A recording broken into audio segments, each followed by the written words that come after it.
In today's video, I'm going to teach you how to remove a website installation from cPanel. We'll go through the two most common ways to do this, depending on how the site was originally installed.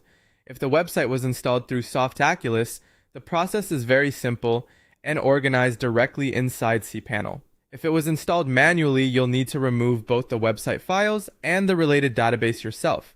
The important thing to remember is that deleting a website is permanent, so make sure you no longer need the site before continuing. Start by logging into cPanel. Once you're inside, look at how the website was installed. If the website was installed using Softaculous, open the Softaculous apps installer from your cPanel dashboard.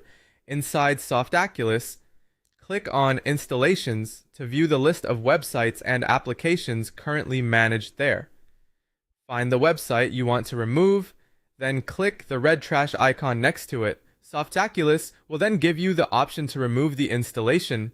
Confirm the removal to proceed. This method is usually the easiest because it handles the application cleanup from one place. If the website was not installed through Softaculous, or if you prefer to delete it manually, you'll do the removal in two parts.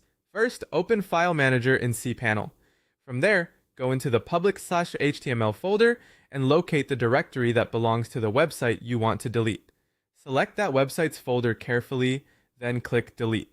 Be sure you are removing the correct directory, especially if your hosting account contains more than one site, because deleting the wrong folder can take down the wrong website. After the files are removed, the second part is deleting the database connected to that website. Go back to the main cPanel area and open MySQL databases. Find the database associated with the site you just deleted, then drop that database. This removes the stored content and settings that were used by the website. If you're unsure which database belongs to the site, take a moment to verify before deleting anything, since dropping a database cannot be undone. Once those steps are complete, the website installation has been fully removed from your cPanel account.